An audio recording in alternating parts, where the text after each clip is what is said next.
Everyone, welcome back to 50 your favourite channel. And आज की video में हम बात कर रहे होंगे आपके सेमेस्टर 6 के principle of management for entrepreneurship subject के बारे में, जहाँ पे हमने डिस्कस करी हुई है complete unit number 2 in detail in advance बताई गई है। आपको बिल्कुल बेसिक से उठा करके सारे एडवांस तक के क्वेश्चंस लगवाए गए हैं। आपको वीडियो के एंड में आपको कंप्लीट चीट शीट भी दी गई है, जैसे हम 50 फर्रे बुला रहे हैं। 50 फर्रे का भी आपको एक कंप्लीट एक ही सिंगल पेज में कंप्लीट आपको यूनिट रिवाइज करवाया हुआ है 5 से 10 मिनट में वीडियो के एंड में भी। आप वो भी जाके डायरेक्ट देख सकते हो, अगर टाइम नहीं है। बट अगर आप अच्छे से पढ़ना चाहते हो, अगर अभी आपके पास टाइम है, सुबह में ही देख रहे हो, तो भाई पूरा का पूरा वन शॉट देखो बैठ करके, आपको चीजें समझ में आएगी, आपको लॉजिक समझ में आएंगे। एंड मैंने रियल लाइफ एग्जाम्पल्स के थ्रू समझाया है कि भाई टेस्ला कैसे काम करती है, अमेजॉन में क्या होता है, माइक्रोसॉफ्ट कैसे काम कर रही होती है, ये हमारा ब्लिंकिट, स्विगी, जेप्टो, जोमैटो सबके एग्जाम्पल लिए हुए हैं। तो आप एग्जाम में आराम से क्वेश्चन के साथ एग्जाम्पल स्टेट करके आओगे तो ज्यादा मार्क्स मिल रहे होते हैं। कंप्लीट यूनिट आपको flow charts, mind maps, diagrams के थ्रू करवाई गई है, जिससे कि आप एग्जाम में बढ़िया बढ़िया चित्र बना के आ रहे हो, बिकॉज आपको पता है चित्र के मार्क्स ज्यादा मिल रहे होते हैं। Let's get started. कॉपी और पेन लेके आ जाओ, स्टार्ट करते हैं। वीडियो को लाइक करके कमेंट जरूर से कर देना, because I am bringing ultimate resource for PME। शाम में लेके आ रही होंगी, हो सकता है 8 बजे तक निकल रहा हो, बट उसमें सारे के सारे वो क्वेश्चन होंगे जो आपके एग्जाम में आते हैं। पिछले 4 से 5 ईयर के PYQs एनालाइज करके आपके लिए कंप्लीट वन शॉट बनाई जा रही होगी, उससे आपका पेपर और ज्यादा सॉर्टेड हो जाएगा। बट अभी के लिए यूनिट 1 नहीं करिए तो वो भी कर लो, आई लिंक पे मैं लगा दूंगी ऊपर। यूनिट 1 मैं कंप्लीट करा चुकी हूँ, यूनिट 2 यहाँ से करो। 3-4 का एक वन शॉट अभी आ जाएगा 1 से 2 घंटे में। देन हम रात को बैठ के कर रहे होंगे PYQs। आपका साथ मैं नहीं छोड़ रही हूँ, तो आप भी मत छोड़िए, लाइक करिए, कमेंट करिए, एंड 10 के सब्सक्राइबर का एक छोटा सा टारगेट है, उसको पूरा करिए। All the best, let's get started. Hi everyone, so let's get started with unit number 2। अभी मैं आपको पहले यूनिट स्टार्ट करने से पहले आपको एक कंप्लीट ओवरव्यू दे देती हूँ कि हमारे सब्जेक्ट में है क्या क्या और हम कितना भी पढ़ चुके हैं। So we have already studied with unit number 1, जहाँ पे हमने मैनेजमेंट क्या है, मैनेजर क्या है, उस सबका ओवरव्यू देखा था। हमने देखा था कि क्या फीचर एक मैनेजर में होनी चाहिए, एक मैनेजमेंट कैसे बनती है ना, एंड एक मैनेजमेंट के क्या फीचर्स होते हैं, कैसे मैनेजर अच्छा काम कर सकता है, एक रोल्स एंड रिस्पॉन्सिबिलिटीज क्या होती है मैनेजर की। फिर हमने फंक्शंस ऑफ मैनेजर्स देखे थे, हमने सोशल एंड एथिकल रिस्पॉन्सिबिलिटीज देखी थी कि सोशल रिस्पॉन्सिबिलिटीज क्या थी, कि आप सोशली कितना कंट्रीब्यूट कर रहे हो, एंड एथिकल थिंग्स वर कि आपके मोरल्स कैसे हैं, आपके ब्रिंगिंग कैसे हुई है, आप कैसे सोच पा रहे हो, right. And global and organisational events क्या थे कि आप जब अपने बिजनेस को, अपनी ऑर्गेनाइजेशन को ग्लोबल लेके जाना चाहते हो तो आपको किन टेक्निक्स का यूज करना चाहिए। हमने इसमें पढ़ा था कि we will go through franchising part. हम जो है बाहर जाके अपनी यूनिट सेटअप कर लेंगे, जैसे सैमसंग ने इंडिया में करी हुई है अपनी यूनिट सेटअप। हम फ्रेंचाइजी दे देंगे, जैसे मैकडोनल्ड्स ने दी हुई है। हम अलायंस कर लेंगे, जैसे हमारे ये जो उबर वाले भैया है और हमारे स्पॉटिफाई ने किया हुआ है कि आप जब राइड ले रहे हो तो आप गाने सुनते हुए जाना। So these were some of the topic जो हमने यूनिट नंबर 1 में पढ़े थे, और क्वेश्चन भी इन्हीं 4 टॉपिक्स में से बन के आ रहा होता है। अब हम आ जाते हैं यूनिट नंबर 2 पे। तो अब जो हमने यूनिट नंबर 1 में एक मैनेजमेंट के फीचर्स पढ़े थे कि क्या क्या होते हैं, आप कैसे एक मैनेजमेंट का पूरा प्रोसेस गो थ्रू करते हो। आपने पढ़ा था मैनेजमेंट क्या था, अपने आप में एक प्रोसेस था जिसके अंदर हम पहले प्लान कर रहे थे, फिर हम ऑर्गेनाइज कर रहे थे, फिर हम स्टाफिंग कर रहे थे। याद है हमें, हम स्टाफिंग कर रहे थे, देन हम यहाँ पे कंट्रोलिंग, डिसीजन मेकिंग वाले पार्ट्स कर रहे थे। तो अब हमारी जो फर्दर तीनों यूनिट्स हैं लास्ट की, वो इन्हीं चीजों में डिवाइडेड है। पहले आप इसमें प्लानिंग पढ़ रहे हो, यहाँ पे आप ऑर्गेनाइजिंग पढ़ रहे हो, एंड देन आप लास्ट में आके कंट्रोलिंग पढ़ रहे हो। तो जो आपने यूनिट नंबर 1 में पढ़ा था, बेसिकली उसी को आप इन डिटेल पढ़ रहे होगे लास्ट की 3 यूनिट्स में। हम स्टार्ट कर रहे होंगे यूनिट नंबर 2 के साथ, जहाँ पे हम प्लानिंग की एडवांटेजेस देख रहे होंगे कि प्लानिंग में क्या क्या चीजें आती है। अब प्लानिंग भी बहुत सारे तरीकों की होती है कि भाई मैं कंपटीटर एनालिसिस करके प्लान कर रही हूँ, मैं जो हूँ ऑब्जेक्टिव प्लानिंग कर रही हूँ, मैं यहाँ पे स्ट्रेटेजिक प्लानिंग कर रही हूँ, मैं यहाँ पे बेंचमार्किंग कर रही हूँ। बेंचमार्किंग मतलब आप अपने आप को बेस्ट से कंपेयर कर रहे हो, जो भी इंडस्ट्री में बेस्ट है। फॉर एग्जांपल मैं ई कॉमर्स प्लेटफॉर्म खोल रही हूँ, तो मैं अपने आप को बेस्ट ई कॉमर्स मतलब फ्लिपकार्ट और अमेजोन से कंपेयर कर रही हूँ to get the things in my hand कि अच्छा वो लोग ऐसे हैंडल करते हैं, तो इससे मुझे आइडिया लग जाएगा। तो हम प्लानिंग पढ़ेंगे, डिसीजन मेकिंग पढ़ेंगे, and then leadership and directing पढ़ेंगे। जो भी इंपॉर्टेंट टॉपिक्स हैं मैं आपको साथ साथ पढ़ाती हुई जाऊंगी। इस पीडीएफ का लिंक मैंने डिस्क्रिप्शन बॉक्स में ही लगा दिया है। यूनिट नंबर 1 हम ऑलरेडी कवर कर चुके हैं, तो मैं उसका जो लिंक है वो ऊपर आई बटन पर अटैच कर दूंगी। पीडीएफ आप ओपन कर लो नीचे डिस्क्रिप्शन में से। मेक श्योर आप 2 डिवाइसेस से बैठ के पढ़ रहे हो, एक डिवाइस में आपने पीडीएफ ओपन कर रखी हो, दूसरे में आप मुझे सुन रहे हो, राइट। जो भी मैं पीडीएफ पे लिख के पढ़ा रही हूँ आपको साथ साथ रीड करना है। ट्राई कर सकते हो तो लैपटॉप पे ही ओपन कर लो, मेरी पीडीएफ से ही पढ़ते हुए चलो। एंड सेम पीडीएफ आपके पास होनी चाहिए टू रिवाइज द नोट, जिससे आप एक ही चीज पढ़ के उसी को रिवाइज कर लो। जो मैं एग्जाम्पल दूंगी आप जब पीडीएफ पढ़ोगे तो आपको वो याद में रहेंगे। स्टार्ट करते हैं। स्टार्ट करने से पहले अभी तक वीडियो पे हो तो लाइक कर दो एंड कमेंट कर दो कि आपको नेक्स्ट चीज क्या चाहिए, और सब्जेक्ट्स के लिए भी हम आपके लिए लेके आ रहे होंगे। सबसे पहले आ जाते हैं प्लानिंग पे। तो अभी हमने पढ़ा कि यूनिट 2 हमें स्टार्ट ही कहाँ से करनी है, प्लानिंग से करनी है। अभी हम ओवरव्यू देख के आ चुके हैं कि हमारे सिलेबस में क्या क्या है।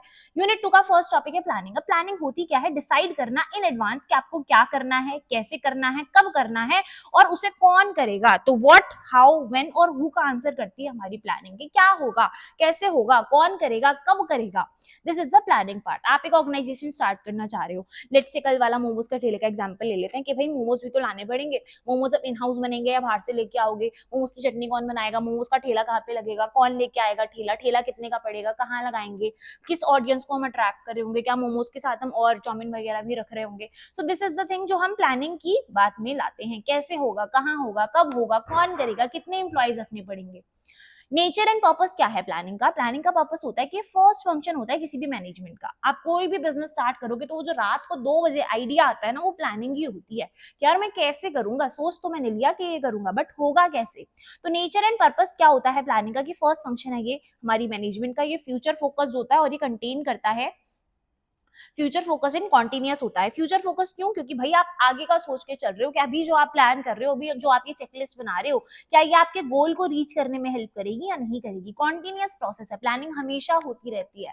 आप जब भी अपना ऑर्गेनाइजेशन में कोई नई चीज लेके आओगे, फॉर एग्जाम्पल मोमोज के ठेले पर आपको चाउमीन भी लगानी है, फिर से आप प्लानिंग करोगे कभी कहाँ से चाउमीन आएगी, कैसी चाउमीन आएगी, कौन बनाएगा, कौन बिकेगा, उसे खाएगा कौन। तो ये सब क्या है आपके कॉन्टिन्यूस प्रोसेस और फ्यूचर फोकस्ड होती है, क्या मुझे इससे फायदा भी होगा या नहीं होगा।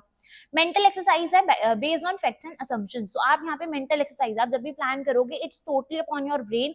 आपका ब्रेन कैसा आप वैसा ही सोच पाओगे।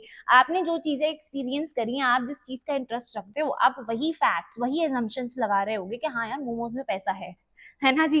तो आप अलग अलग तरीके से सोच रहे हो। तो फॉर एग्जाम्पल जो मॉन्स्टैक वाले बच्चे होते हैं वो ज्यादातर ये सोच रहे होते हैं मैं कोई एजेंसी खोल लेता हूँ एंड वहां पे मैं लोगों के ऑर्डर लेके वेबसाइट्स बना दिया करूंगा। तो this is the planning part, this is the planning part. अब पर्पस क्या है प्लानिंग का, ये आपको एक डायरेक्शन देती है, एक फोकस देती है। आप प्लान नहीं करोगे, आपने बेसमेंट ही नहीं बनाई तो उसके ऊपर एक बिल्डिंग बनके कैसे खड़ी होगी। तो ये पहला स्टेप है, इसलिए आपको डायरेक्शन और फोकस देता है कि आपको क्या करना है, कैसे करना है।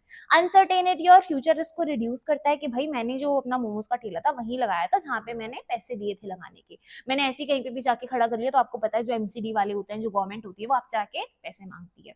तो अनसर्टेनिटी और रिस्क कम हो जाता है क्योंकि आपने पहले ही सब कुछ सोचा हुआ है, आपको पता है कि भाई ये सिचुएशन हुई तो ये करना है, ये सिचुएशन हुई तो ये करना है। मिनिमाइज होती है वेस्टेज और ओवरलैप। आपको पहले से ही क्लियर था मुझे ये करना है, आपने प्लान कर रखा था, तो आप उसके अलावा कुछ और नहीं कर रहे होगे, आपके जो रिसोर्स है वो कम वेस्ट होंगे। एक स्टैंडर्ड सेट हो जाता है और आप इनोवेशन कर पाते हो क्योंकि आप प्लान कर रहे हो। तो आप माइंड मैप्स बनाते हो, हमें पता है ना हम इस तरीके से माइंड मैप्स बनाते हैं, अच्छा ये हो सकता है। तो हमारी इनोवेशन ओपन होती है, हम जितना ब्रॉड थिंक कर सकते हैं हम उतना ब्रॉड थिंक करते हैं। इसकी मैंने हर बार एक आपके लिए एक रियल लाइफ एग्जांपल लिखा है सो दैट आपको याद रहे। तो जो टेस्ला है हमारी, इलॉन मस्क ने जो टेस्ला बनाई है, उसने plans its battery production, research and development and market entry well in advance to stay ahead in the electric vehicle industry. तो उसने बोला टेस्ला ने सब कुछ पहले ही प्लान करके रखा था कि उसकी बैटरी कैसे काम करेगी, उसका रिसर्च एंड डेवलपमेंट क्या काम कर रहा होगा, उसका मार्केट में एंट्री कैसे करवाएंगे हम, सो दैट पहले ही एक हाइप रहे, पहले ही एक क्रेज रहे लोगों में कि हाँ यार कोई इलेक्ट्रिक व्हीकल आ रहा है और टेस्ला बाकी इलेक्ट्रिक व्हीकल से अहेड रहे। क्या हमें समझ में आया प्लानिंग का क्या एग्जाम्पल है। तो आपको जो भी आप चीज बना रहे हो उसकी प्लानिंग पहले अच्छे से करनी होती है। इसका एग्जाम्पल में आप टेस्ला मेंशन करके आ सकते हो। अब प्लानिंग के प्रोसेसेस क्या होते हैं। तो एग्जाम में ना क्वेश्चन, मैंने जब आपके भी क्वेश्चन पेपर्स देख रही थी, अभी एक्चुअली एक और लेक्चर मैं आपके लिए रिकॉर्ड कर दूंगी जहाँ पे मैं आपको प्रीवियस 1 से 2 साल के क्वेश्चन पेपर सॉल्व करके दिखा रही हूँ। तो वहां पे मैंने भी देखा आपके एग्जाम क्वेश्चन पेपर्स में कि जो क्वेश्चन आए हुए हैं ना वो डायरेक्ट क्वेश्चन नहीं है, वो आपसे ये नहीं पूछ रहा कि प्लानिंग क्या है। ही विल आस्क यू कि किसी ने ऐसा बिजनेस चालू करा and he was lagging behind, उसके रिसोर्स बहुत वेस्ट हो रहे थे, वो पीछे रह रहा था, उसने कंप्यूटर एनालिसिस नहीं करा था अच्छे से। तो आप अब मुझे ये बताओ कि प्लानिंग के क्या एडवांटेज है। इस टाइप से आपसे क्वेश्चन पूछा जाएगा। तो आपको क्वेश्चन को ध्यान से पढ़ना है, देन आपको उसमें जो भी आपने पढ़ा हुआ है वो सब लगाना है। तो वहां पे आपने प्लानिंग की डिफाइन बतानी है, बेनिफिट्स बताने हैं, प्लानिंग कैसे होती है वो बतानी है। ठीक है, अब स्टेप्स पढ़ते हैं प्लानिंग के। तो सबसे पहले आप एक ऑब्जेक्टिव सेट करते हो। ऑब्जेक्टिव मतलब what needs to be achieve, बनाना क्या है, प्लान क्या करना चाह रहे हो, किस चीज का ऑर्गेनाइजेशन सेटअप करना चाह रहे हो। डेवलप करोगे आप प्रेमिसेस, अजम्पशंस बनाओगे फॉर द फ्यूचर कि हाँ यार इतने पैसे लगाऊंगा, इतने पैसे रिटर्न में आएंगे। एक वेबसाइट में किसी बंदे से 2000 बनवाऊंगा और एजेंसी है तो 15,000 की बेच दूंगा। ठीक है, आइडेंटिफाइंग ऑल्टरनेटिव्स, अब ऑल्टरनेटिव्स क्या है कि इसके अलावा और क्या क्या हो सकता है, क्या क्या और काम कर सकता हूँ इसमें, और क्या क्या ट्वर्क्स, क्या क्या ट्विस्ट आ सकते हैं। इवेलुएट करना ऑल्टरनेटिव्स को, जो जो भी मैंने सोचे हैं ऑल्टरनेटिव, क्या वो अच्छे हैं क्या वो नहीं है। अगर मोमोज की बात करें तो भाई इस क्वालिटी के मोमोज ले रहा हूँ तो इतने के पड़ रहे हैं और इतने पैसे बचेंगे इसे बेचने में, ये वाली क्वालिटी के मोमोज ले रहा हूँ तो महंगे जरूर है बट मुझे मोटा मार्जिन मिलेगा। ठीक है, तो आपको इवेलुएट करने पहले आपने ऑल्टरनेटिव्स देखे क्या क्या प्रेजेंट है, फिर आपने इवेलुएट करे कि कौन सा वाला अच्छा है, और आपने सारे इवेलुएट करने के बाद उसमें से सबसे बेस्ट ऑल्टरनेटिव चूज कर लिया कि हाँ यार ये वाला महंगा जरूर है बट ये मेरी लॉयल ऑडियंस बना देगा, मुझे स्टार्टिंग में कस्टमर सेटिस्फेक्शन मिल जाएगा, लोग जब ये मोमोज खाएंगे तो उन्हें लगेगा हाँ यार बढ़िया चीज खाई है। इम्प्लीमेंटिंग प्लान, लास्ट में क्या बन जाएगा, put the plan into action. अब जो आपने पूरा का पूरा प्लान बनाया, आपने ऑब्जेक्टिव सेट करे, आपने सब कुछ देखा कि कैसे कैसे बनना है, assumptions करी, आपने ऑल्टरनेटिव्स निकाले, ऑल्टरनेटिव्स में भी वैल्यूएशन करी, बेस्ट ऑल्टरनेटिव निकाला, अब लास्ट में आप क्या बना लोगे, implementation plan, put the plan to action. यहाँ पे अब जो भी आपने डिस्कशन करी आप उसे एक्शन में ले आओगे। इसका एक शॉर्टकट है, आप साई साई इसी से याद रख सकते हो, साई इसी, ठीक है। साई इसी कैसे है, सेट एज्यूम आइडेंटिफाई, सेट कर लो प्लान को, अजम्पशंस बना लो, आइडेंटिफाई कर लो ऑब्जेक्टिव्स को, इवेलुएट कर लो हमारे ऑल्टरनेटिव्स को, बेस्ट ऑल्टरनेटिव चूज कर लो और लास्ट में इम्प्लीमेंटेशन प्लान बना लो। I hope that's clear. आप ऐसे ही छोटे छोटे जो कीज हैं वो याद करके याद कर सकते हो, वैसे तो बहुत ईजी है, प्लान बनाना है, उसके बाद हमें यही अपने assumptions करने हैं, हमें ऑल्टरनेटिव्स फाइंड करने हैं, इवेल्युएशन करनी है ऑल्टरनेटिव्स की, लास्ट में आके बेस्ट ऑल्टरनेटिव को चूज करके एक्शन प्लान बना लेना है।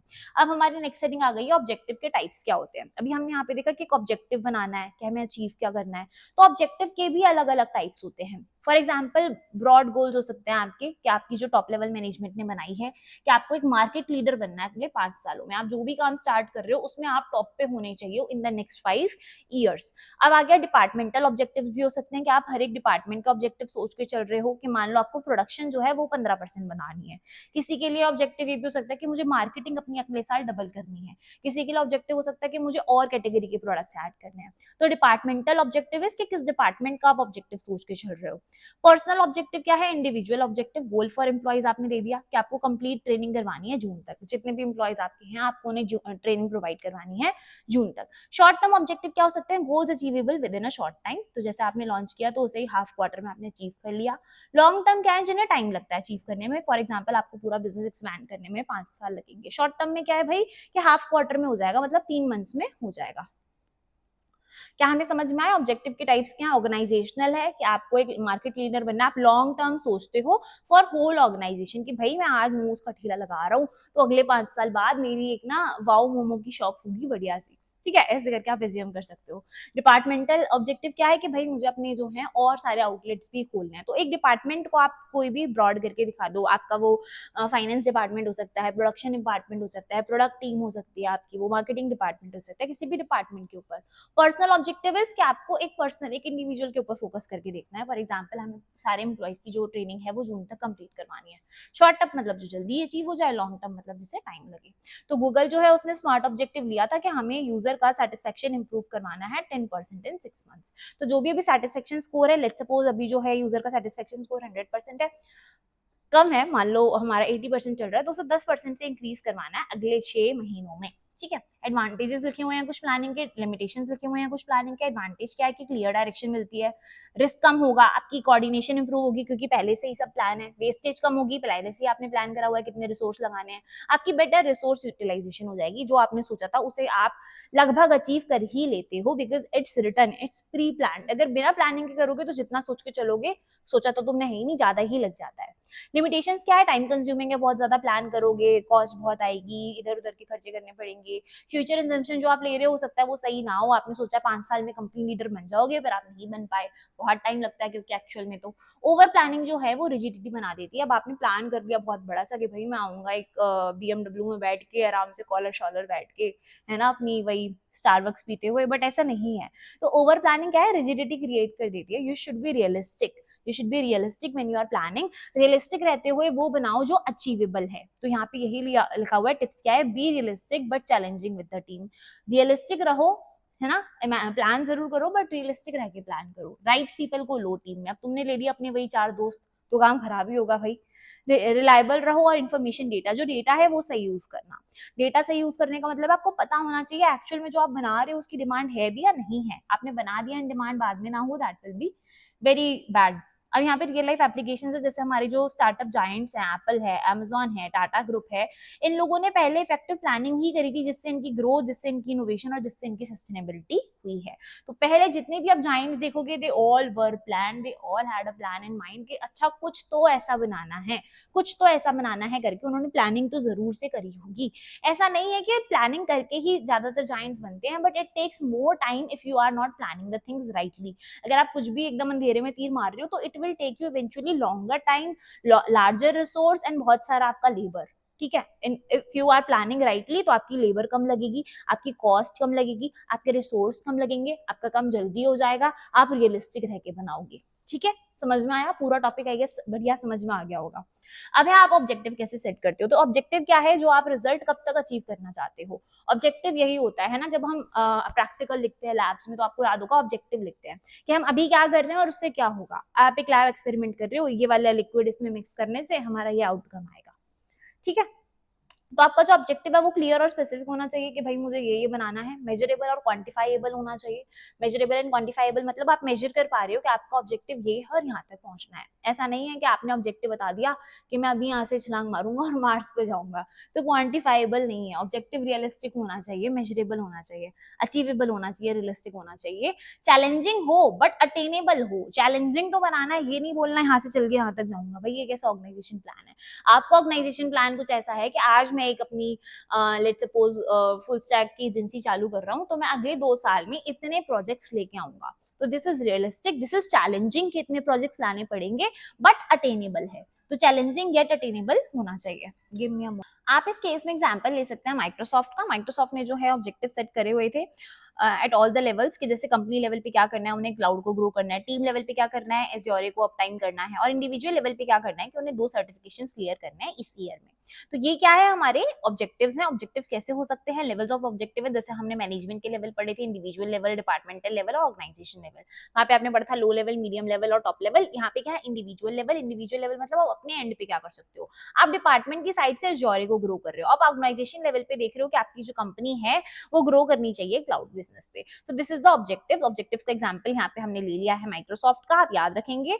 आप प्लीज ट्राई करना कि आप एग्जांपल्स के थ्रू ही लर्न कर रहे हो, सो दैट आपको चीजें एग्जाम में लर्न रहे, आपको मेमोराइज रहे कि हाँ यार ऑब्जेक्टिव जो है माइक्रोसॉफ्ट ने सेट करे थे। आईएलटीएस वाइज मैं आपको इतने सारे एग्जांपल बता रही होंगी कि आप एक प्लानिंग, आप एक मैनेजमेंट व्यू में तो सोच ही पाओगे, आप किसी और कंपनी का भी कोई सा भी एग्जांपल स्टेट कर सकते हो। जरूरी नहीं है माइक्रोसॉफ्ट का ही कर रहे हो, आप यहाँ पे अमेजॉन का कर दो, आप यहाँ पे एज्योर का कर दो, है ना, किसी भी चीज का कर सकते हैं। नेक्स्ट आ गया हमारे पास प्लानिंग, जो है फाउंडेशन है मैनेजमेंट फंक्शंस की। ये स्टार्ट होती है setting right objectives, following a systematic process and to achieve the organisational success. I hope चीजें क्लियर हैं, समझ में आ रही होगी कि इससे क्या हो रहा है। बेसिकली हमारा सिस्टमैटिक प्रोसेस है to achieve the organisational success. तो प्लानिंग इज द पार्ट जहां से आपको ऑर्गेनाइजेशन को प्रोसेस मिलती है एंड ऑर्गेनाइजेशन की सक्सेस हो रही होती है। अब हम आ जाते हैं नेक्स्ट टॉपिक्स पे। आपका एक्चुअली जो प्लानिंग है इसमें काफी सारे सब क्वेश्चंस बन रहे होते हैं। तो प्लानिंग के अंदर आपसे स्ट्रैटेजी क्या होती है, बेंचमार्किंग क्या होती है, फोरकास्टिंग क्या होती है, कॉम्पिटिटर एनालिसिस क्या होता है, ये सब चीजें भी पूछी जा रही होती है, because this all is a part of planning. जब आप प्लान करते हो then these all things are included. आप स्ट्रैटेजी भी बनाओगे, आप बेंचमार्क भी करोगे। बेंचमार्किंग की डिफाइन बहुत बार एग्जाम में पूछी गई है, तो I will also tell that in the video भी आ गई। स्ट्रैटेजी क्या है, अब हमारा एक हाई लेवल प्लान है जो डिफाइन करता है long term direction of an organization and how it will achieve the competitor analysis. तो स्ट्रैटेजी के थ्रू हम कॉम्पिटिटर एनालिसिस कर रहे होते हैं कि हमारे कंपटीटर्स क्या कर रहे हैं। तो स्ट्रैटेजी में आप देखोगे कॉर्पोरेट स्ट्रैटेजी है कि स्कोप ऑफ बिजनेस क्या है, हम डाइवर्सिफिकेशन कैसे कर सकते हैं, एक्विजिशन कैसे कर सकते हैं, मर्जर्स कैसे कर सकते हैं। बिजनेस स्ट्रैटेजी में आप देखोगे कि आप कंपीट किससे कर रहे हो इन अ पर्टिकुलर इंडस्ट्री और मार्केट, आप कंपीट किससे कर रहे हो, that is a business strategy. Functional strategy क्या है, प्लान फॉर ईच फंक्शन क्या है, अब आपके ऑपरेशंस का प्लान क्या रहेगा, आपके मार्केटिंग, आपके एचआर, आपके फाइनेंस का क्या प्लान रहने वाला है। कॉम्पिटेटिव स्ट्रेटेजी क्या होती है कि आपका लो कॉस्ट लीडरशिप का आई, आपका डिफरेंशिएशन कैसे हो रहा हो, आपका फोकस कैसे हो रहा हो। सो बेसिकली स्ट्रैटेजी इज कि आप अपने प्रोडक्ट में डाइवर्सिफिकेशन कैसे लाओगे। डाइवर्सिफिकेशन मतलब होता है डिफरेंशिएशन। पहले से सैमसंग के फोन एग्जिस्ट कर रहे थे, पहले से नोकिया के फोन एग्जिस्ट कर रहे थे, तो Apple think of a diversification कि मैं इतना स्लीक डिजाइन दूंगा कि कस्टमर विल एक्चुअली अट्रैक्ट, मैं इतना फंक्शनैलिटी फंक्शनैलिटी स्मूथ कर दूंगा, इंटरफेस स्मूथ कर दूंगा, चीजें स्लीक बनाऊंगा, दैट एक डाइवर्सिफिकेशन, एक डिफरेंशिएशन आ जाएगी कि how are we different from Samsung, from Apple, sorry from Nokia products. तो एप्पल ने डाइवर्सिफिकेशन क्रिएट करी थी, ठीक है। तो हमें यही सब करना होता है कि हमारे कंप्यूटर्स किस प्राइस में बिक रहे हैं, हम क्या प्राइस रख सकते हैं, तो हमारा प्राइस जो है वो ठीक होना चाहिए, हमारी कॉस्ट ऑफ लीडरशिप कैसी है, हमारे फंक्शंस को हमें अच्छे से डिवाइड करना चाहिए।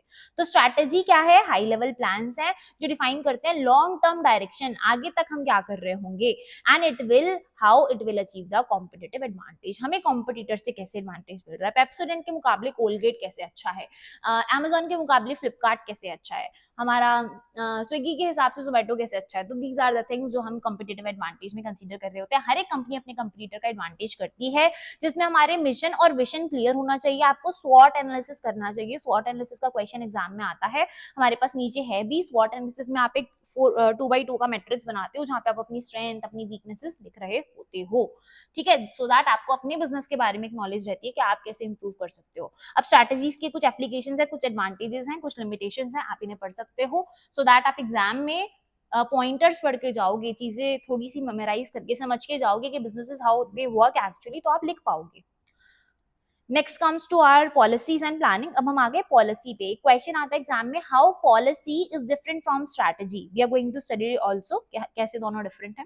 तो पॉलिसी क्या है, स्टैंडिंग गाइडलाइन है that helps in decision making and ensure consistency. तो यहाँ पे हमारी आपकी जो है स्टैंडिंग गाइडलाइन है, इसलिए डिसीजन मेकिंग में हेल्प कर रहा होता है। क्लियर और सिंपल होती है आपकी पॉलिसी, प्रैक्टिकल और फीजिबल होती है आपकी पॉलिसी प्लानिंग प्रेमिसेस में, अलाइंड और ऑब्जेक्टिव कर रही होती है, आप जो ऑब्जेक्टिव देख रहे हो उसी के हिसाब से ये अलाइंड होती है। तो बेसिकली गाइडलाइंस है, पॉलिसीज मतलब गाइडलाइंस की ये चीजें हम फॉलो कर रहे होंगे, जिससे कि हमारी कंसिस्टेंसी बनी रहे।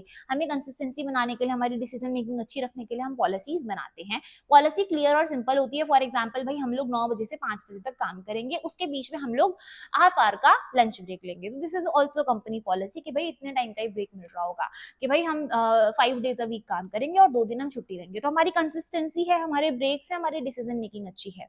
ओके, ऑर्गेनाइजेशन पॉलिसीज वाइड होती हैं, operational policy day to day होती हैं, एंड फंक्शनल पॉलिसी एक पर्टिकुलर फंक्शन के लिए होती है, लेट्स सपोज मार्केटिंग टीम के लिए, पॉलिसी टीम के लिए, आईटी टीम के लिए। ऑपरेशन में जो डे टू डे लिखा हुआ है दैट इज इन्वेंट्री और क्वालिटी कैसे आपने करनी है, भाई आज कितना सामान आया, आज कितना सामान गया, आज कितनी क्वालिटी मेंटेन रही, तो दिस इज ऑपरेशनल। ऑर्गेनाइजेशनल मतलब जो भाई कंपनी वाइड एक पॉलिसी चल रही है कि सब लोगों को यही फॉलो करना है, सब लोगों का लंच ब्रेक हाफ आवर का ही है। ऑपरेशनल मतलब कि हमें क्वालिटी अच्छी रखनी है, हमारी इन्वेंट्री में इतना स्टॉक होना ही होना चाहिए रोज रोज।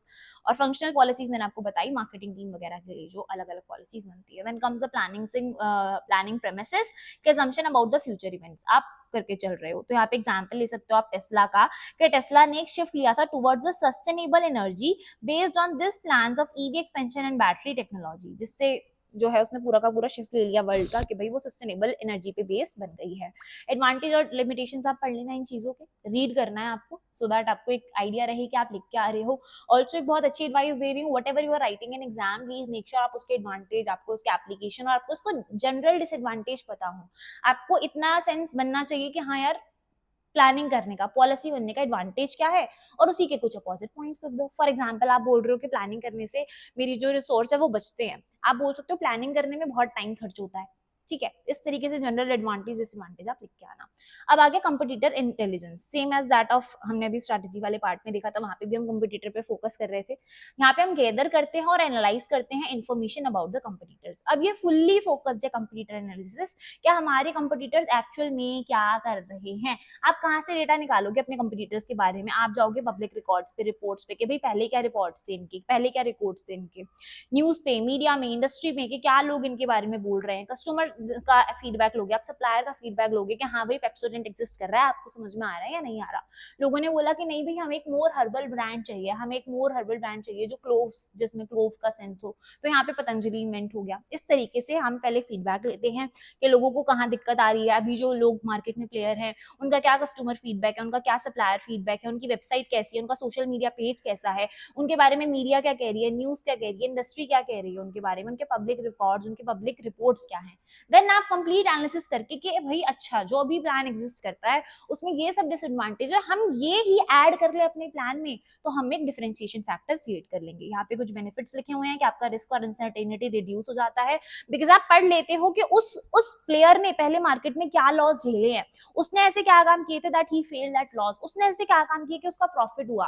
तो आपकी रिस्क कम हो जाती है, आपकी अनसर्टेनिटी कम हो जाती है, आपको अपॉर्चुनिटी और थ्रेट जो है वो समझ आ जाते हैं कि क्या फायदे हैं और क्या नुकसान है। ऐसा करूंगा तो भाई गड़बड़ हो जाएगी, ऐसा करूंगा तो मुझे ज्यादा अपॉर्चुनिटी मिलेगी।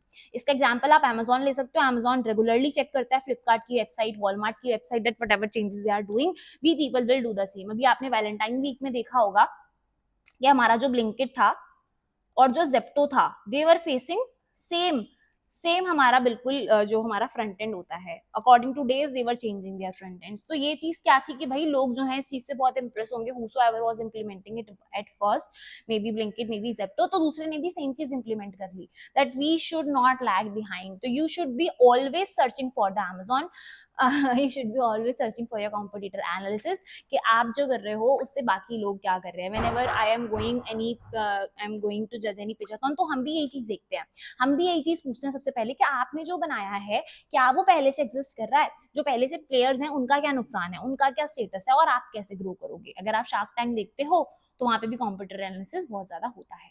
अब आ गया बेंचमार्किंग। बेंचमार्किंग क्या है कि खुद को आप बेस्ट इन द इंडस्ट्री से कंपेयर कर रहे हो कि बेस्ट इन द इंडस्ट्री क्या कर रहा है अभी।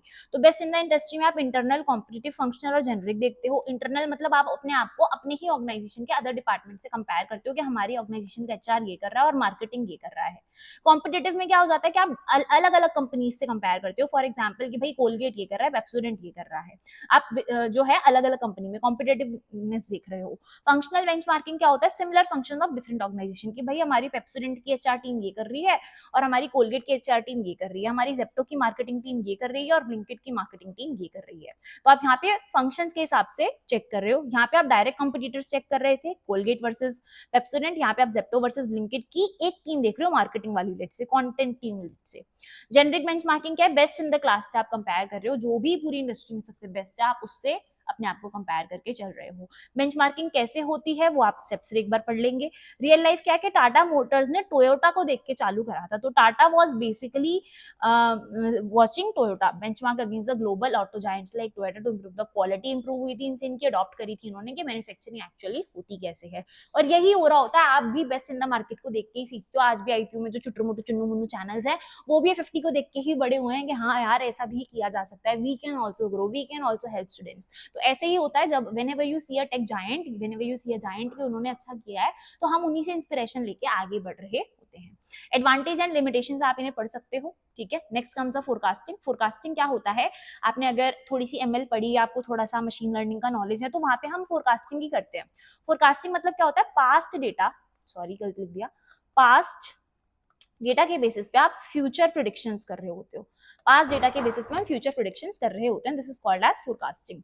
तो यहाँ पे कुछ मेथड्स हैं कि हम फोरकास्टिंग कैसे कर सकते हैं। हम क्वालिटेटिव फोरकास्टिंग कर सकते हैं, हम एक्सपर्ट की ओपिनियन ले सकते हैं, हम जजमेंट ले सकते हैं, सर्वेस कर सकते हैं, जिससे हमें पता चलेगा कि हमारा जो प्रोडक्ट है वो एक्चुअल में आगे जाएगा भी या नहीं जाएगा। जब कोई फिल्म रिलीज हो रही होती है तो हम बैठ के सारे डायरेक्टर्स को दिखाते हैं, हम जिन्होंने भी सिनेमैटिक ग्रिफ्ट में है हम उनसे रिव्यू लेते हैं कि यार आगे जाएगी या नहीं जाएगी, ठीक है जी। नेक्स्ट आ गया हमारे पास एस्टिमेट करना फ्यूचर इवेंट्स को बेस्ड ऑन पास्ट डेटा। मैंने आपको बता ही दिया था, इसका डेफिनेशन तो यही है। टाइम सीरीज क्या होता है कि past data to predict the future, same चीज टाइम सीरीज मेथड लगा लो एंड यहाँ पे क्या सिमुलेशन कर लो, आप ऐसे मॉडल्स करो जिनसे आप प्रेडिक्ट कर सकते हो फ्यूचर सिनेरियो, जैसे आप एमएल के मॉडल्स में करते भी हो। इसके एग्जाम्पल आप जो हमारा वो था ना लीनियर रिग्रेशन मॉडल, ये सब लगा सकते हो, क्लासिफिकेशन लगा सकते हो, तो ये सबसे होती है। वैसे तो फोरकास्टिंग में रिग्रेशन ही लगेगा, ठीक है ना, कि पहले क्या हुआ था और अब क्या होगा। तो ये सुपरवाइज लर्निंग के अंदर आता है, सुपरवाइज लर्निंग के अंदर आता है, बिकॉज आपके पास डेटा का इनपुट और आउटपुट दोनों होना चाहिए, इनपुट प्लस आउटपुट दोनों होना चाहिए। फिर आप एक इनपुट दोगे कि भाई पहले ये होता था और ये इसका आउटपुट आता था, अब हमने इतना इनपुट लगाया है तो अब आउटपुट कितना आएगा। तो this is under a supervise learning approach, जो लीनियर रिग्रेशन वगैरह रिग्रेशन के बेसिकली फॉलो कर सकती है। इसमें आप सेल फोरकास्टिंग करा सकते हो, demand forecasting, financial forecasting, man power forecasting, ये सब आप फोरकास्टिंग करा रहे हो किस बेसिस पे कि पहले हमने इतना लगाया था तो इतना फायदा हुआ था, इतना नुकसान हुआ था। यहाँ पे कुछ स्टेप्स लिखे हुए हैं। देन है there is the Swiggy. Swiggy के पहले ही फोरकास्ट करवा के लगता है कि किस एरिया में कितना फूड हमारा जाता है, तो हम पहले से ही उसके हिसाब से अपना इन्वेंट्री और अपना डिलीवरी टाइमली रखेंगे। फॉर एग्जाम्पल स्विगी दिल्ली में बहुत ज्यादा डिलीवरी करता है, हर एक दिल्ली में जोमेटो स्विगी वाले दिख ही जाते हैं, तो उन्हें पता है कि दिल्ली में बहुत ज्यादा ऑर्डर्स आते हैं, तो हमें दिल्ली में बहुत ज्यादा डिलीवरी पर्सन चाहिए और कुक्स चाहिए, और हमारी इन्वेंट्री भी अच्छी होनी चाहिए। इन्वेंट्री मतलब जो हम सब्जी बाजार वगैरह रख रहे हैं, तो इन्वेंट्री स्ट्रांग होनी चाहिए, कुक्स ज्यादा होने चाहिए, और डिलीवरी के लिए हमें पर्सन ज्यादा चाहिए। So this is how we do the forecasting, कि भाई पहले से ऐसा होता आ रहा है कि दिल्ली में ज्यादा ही लोग आते हैं, तो हमने पहले ही अपनी चीजों को स्ट्रांग करके रखा हुआ है। लेट से कोई ऐसी जगह है जो स्लम एरिया है, वहां पे कम ऑर्डर्स आते हैं, तो वहां के हिसाब से उन्होंने कम फोरकास्टिंग करके ही, कम चीजों का अंदाजा लगा के ही सामान रखा हुआ है। Next come the decision making.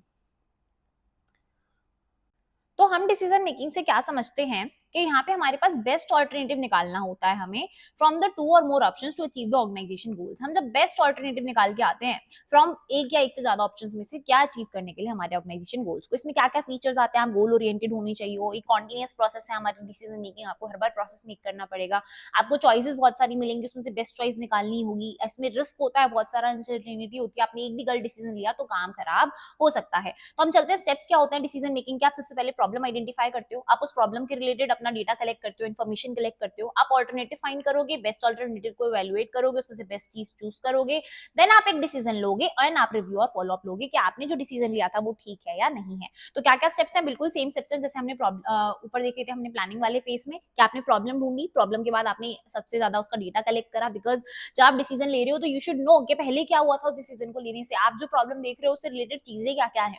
Then आपने ऑल्टरनेटिव्स फाइंड करे, ऑल्टरनेटिव्स को इवैल्यूएट करा कि कौन सा वाला ऑल्टरनेटिव, अगर मैं ये चीजें मेरे पास हैं तो ये वाला सबसे बेस्ट निकल के आएगा। तो आपने सबसे पहले ऑल्टरनेटिव कलेक्ट करे, इवैल्यूएट करे कौन सा वाला बढ़िया निकल के आएगा, एंड देन आपने उसमें से बेस्ट ऑल्टरनेटिव को सिलेक्ट कर लिया। टाइप्स ऑफ डिसीजन दो तरीके के होते हैं, स्ट्रेटेजिक, टैक्टिकल और ऑपरेशनल। स्ट्रेटेजिक डिसीजन कौन से होते हैं, जो भाई लॉन्ग टर्म आप एक डिसीजन ले रहे हो कि आज से कंपनी में यही होगा। टेक्टिकल डिसीजन क्या होते हैं, जैसे आपने एक न्यू एडवर्टाइजमेंट कैंपेन लॉन्च कर दिया, तो एक महीने तक एक एडवर्टाइजमेंट कैंपेन रहता है, एंड आपने क्या कर दिया ऑपरेशनल डिवीजन, मतलब डे टू डे लाइफ, कि भाई आज का जो है खाने में ये बनेगा, लेट्स सपोज। तो क्या है स्ट्रेटेजिक मतलब लॉन्ग टर्म, फॉर एग्जांपल आपने एक अपना नेक्स्ट यूनिट सेटअप कर दिया किसी और कंट्री में, तो लॉन्ग टर्म बड़ा डिसीजन है, स्ट्रेटेजिक है। टेक्टिकल मतलब मीडियम टर्म डिसीजन, आपने एक एडवर्टाइजमेंट कैंपेन लॉन्च करा है। टाइप्स ऑफ डिसीजन दो तरीके के होते हैं, यहाँ पे टाइप्स ऑफ डिसीजन मेकिंग दो तरीके की होती है, ये बोलो टाइप ऑफ डिसीजन तो तीन तरीके थे। अब डिसीजन मेकिंग कितने टाइप से कर सकते हो, दो तरीकों से, प्रोग्राम डिसीजन और नॉन प्रोग्राम डिवीजन। तो प्रोग्राम डिवीजन क्या है, जो आप पहले लेते रहते हो, आप ये डिसीजन रोज ही लेते हो कि भाई अब ये प्रॉब्लम आ रही है, इसे ऐसे सॉल्व कर दो। नॉन प्रोग्राम डिसीजन क्या है, जो आपने पहले फेस नहीं करे, नया रीजन उठ के आ गया, यूनिक रीजन है, कोई फिक्स रूल नहीं है इसको सॉल्व करने का, तो ये क्या है हमारे नॉन प्रोग्राम डिसीजन है। तो हमारी जो नॉलेज लग रही होती है, हमारा जो दिमाग, हमारी जो कॉन्सेप्चुअल लॉजिकल स्किल्स हैं, they should be good in a non program decision, because इसे प्रोग्राम करने के लिए तो हमारा ब्रेन जो है सबकॉन्शियस इज रेडी, क्योंकि ये डिसीजन हम देखते रहते हैं लॉन्ग टर्म में, शॉर्ट टर्म में। अब यहाँ पे आ गया इजी टू मेमोराइज एग्जांपल क्या है, choosing a smartphone, you compare different brand information, check the feature and prices, आप चूज करते हो बेस्ट वन, डिसीजन लेते हो, बाय करते हो, एक इम्प्लीमेंटेशन प्लान करते हो और डिसाइड करते हो if the choice was good और नॉट। आपने एक फोन लेना था, लेट्स सपोज मेरे पास एक आईफोन, आप लोगों को तो पता भी है कि मेरा एक रिसेंटली फोन खो गया था लास्ट बिट आपके एंड सेमेस्टर्स में। So what I did was, मेरे पास एक आईफोन था और एक हमारे पास स्मार्टफोन था, तो मेरा जो स्मार्टफोन है वो खो गया था, एंड्रॉइड वाला आईफोन था। अब आईफोन इतना सारा लोड नहीं झेल सकता, if you people know you know कि आईफोन में मेरे पास तो बहुत व्हाट्सएप ग्रुप्स है, आप ही लोगों के जो आप थर्ड ईयर वाले हो, I have around 25 to 30 WhatsApp groups, अलग अलग ब्रांच, अलग अलग ईयर्स वगैरह के, and then similarly for second year and similarly for first year, और अपने भी बहुत सारे होते हैं जो हम ऑफिस वगैरह में काम करते हैं, तो my iPhone was not able to handle this much load on WhatsApp, तो I purchase a new Android, this was my new Android phone. So I also do the same process कि मैंने बहुत सारे फोन चेक करे कि भाई मुझे कोई रिलायबल ऑप्शन मिल जाए, बहुत ज्यादा मुझे बजट में नहीं चाहिए था, because I had already iPhone, तो I find out a phone जिसकी स्टोरेज अच्छी हो और जो जल्दी काम कर दे। तो हमने क्या करा, बहुत सारे ब्रांड की इन्फॉर्मेशन कलेक्ट करी, सबके फीचर्स, सबके प्राइसेस चेक करे, उसमें से एक बेस्ट ऑल्टरनेटिव निकाला, उसको खरीद लिया और बाद में रिव्यू भी करा कि हमने जो डिसीजन लिया था वो ठीक था या नहीं था। Review and feedback is important part. Now is directing, आपका जो पार्ट 2 है दैट इज डायरेक्टिंग, इसी वाले कॉन्सेप्ट का। तो डायरेक्ट मतलब क्या होता है, आपको लोगों को चीजें बतानी है कि भाई ये करो, ये करो, ये करो, जो आपके आप अब आ जाता है हमारा नेक्स्ट टॉपिक, डायरेक्टिंग। डायरेक्टिंग मतलब आप किसी को गाइड कर रहे हो, आप किसी को समझा रहे हो कि आपको अब ये काम करना है। तो डायरेक्टिंग का आप एग्जांपल ले सकते हो कि आपका एचओडी आकर के आपके टीचर्स को समझा के जाता है कि बच्चों से असाइनमेंट कलेक्ट करने हैं, बच्चों से लैब फाइल बनवानी है, बच्चों को प्रैक्टिकल की डेट्स बनवानी है। तो HOD is a directing person to your teachers. And HOD के ऊपर भी कौन उसे डायरेक्ट कर रहा होता है, हो सकता है डीन हमारे जो है वो बता रहे हो, हमारे डायरेक्टर्स बता रहे हो। तो this process is called as directing. क्या आप प्रोसेस समझा रहे हो, आप इंस्ट्रक्शंस दे रहे हो कि ये काम ऐसे होना है, प्लीज बी ऑन इट। इसमें आपका गाइडिंग, इसमें आपका मोटिवेटिंग फैक्टर भी आ रहा होता है, बिकॉज यू आर डायरेक्टिंग। हो सकता है टीचर मना कर दे कि सर मैं कल नहीं आ पाऊंगा, कल बच्चों का प्रैक्टिकल है। तो your HOD will guide him, your HOD will mentor him, your HOD will motivate him कि आपको आना पड़ेगा, बच्चे आपके बिना नहीं कर पाएंगे। इस तरीके से आप जो भी ऑर्गेनाइजेशन में काम कर रहे हो, you always need to guide, always need to mentor, always need to motivate your employees. FFT में भी बहुत बार होता है, बहुत बार होता है कि जो टीचर है वो बोल देता है दी तबीयत ठीक नहीं है, मैं वीडियो नहीं बना पाऊंगा। एंड आप मानोगे नहीं, इतना समझाना पड़ता है, इतना प्यार करना पड़ता है कि भाई बना दो, बना दो, बच्चे तुम्हारा ही वेट कर रहे हैं, बच्चे तुम्हारे बिना तो कुछ कर ही नहीं पाएंगे, please you should do it, आपको अच्छी क्वालिटी देनी है। तो ये सब काम जो है डायरेक्टिंग का काम होता है, आपको इन्फ्लुएंस करना, आपको मोटिवेट करना अपने एम्प्लॉयज को कि वो काम ढंग से करे। तो इशू करना इंस्ट्रक्शन, सुपरवाइज करना, कम्युनिकेशन अच्छी रखना, लीडरशिप अच्छी रखना, कोऑर्डिनेशन अच्छी रखना, एक टीम में स्पिरिट हो वो बिल्ड करना, क्रिएटिंग करना positive work environment, all comes under directing. Directing में आप गाइड करते हो, कम्युनिकेशन अच्छी रखते हो, टू वे कम्युनिकेशन रखते हो कि आप तो एम्प्लॉय से बात कर रहे हो, एम्प्लॉय भी आपसे बात कर सके if he has any problem. Motivate करना एम्प्लॉयज को, लीडरशिप अच्छी रखना जिससे आप इन्फ्लुएंस कर सको कि भाई मैं भी तो कर रहा हूँ, you should also do. Supervision करना, सुपरविजन मतलब उनका काम मॉनिटर करना रेगुलर बेसिस पे, वो ठीक काम कर रहे हैं या नहीं कर रहे हैं। कोऑर्डिनेशन बहुत जरूरी है, हार्मोनी बहुत ज्यादा जरूरी है कि आप दोनों हाथ मिला रहे हो बीच में, है ना, काम जब भी बनेगा।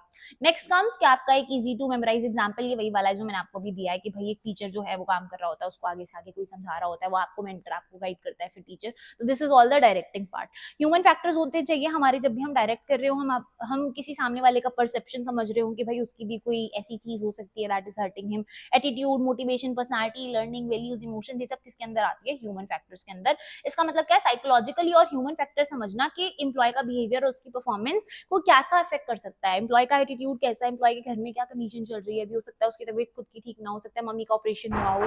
तो these all things we also need to understand. Creativity and innovation के अंदर क्या आ जाता है कि हम नई नई चीजें बनाएं। क्रिएटिविटी इज ऑलवेज क्रिएटिंग बढ़िया बढ़िया आइडियाज, ओरिजिनल आइडियाज पे काम करना, किसी का रेप्लिकेट नहीं करना इज द क्रिएटिविटी, कि आपने अपना माइंड चला के क्या नया बनाया है।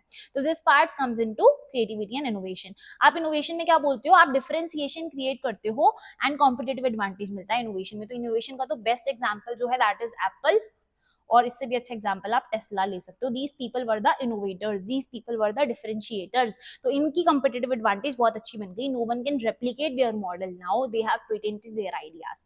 हार्मोनाइजिंग ऑब्जेक्टिव्स क्या है, हार्मोनाइजिंग हमारे डायरेक्शन बिल्डिंग में तो बहुत ही ज्यादा जरूरी है। आप किसी को भी डायरेक्शन दे रहे हो तो हार्मोनी होनी जरूरी है।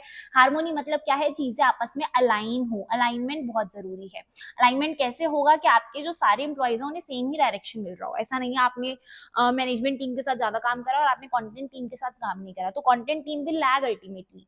अवॉइड होती है कंफ्लिक्ट, इंश्योर होता है कोऑर्डिनेशन, टीम वर्क अच्छा बनता है, एफिशिएंसी अच्छी निकल के आती है टीम की। हार्मोनाइजेशन कब होगी, जब आप क्लियर कम्युनिकेशन रखोगे। There should be a clear communication between you and your team. Easy to memorize example इसका क्या है कि आपने सेल्स टीम के साथ भी अच्छे से काम करा, आपने प्रोडक्शन टीम के साथ भी अच्छे से काम करा, तो आपका जो प्रॉफिट है वो ज्यादा हुआ है कंपनी का। This is all about the harmonising.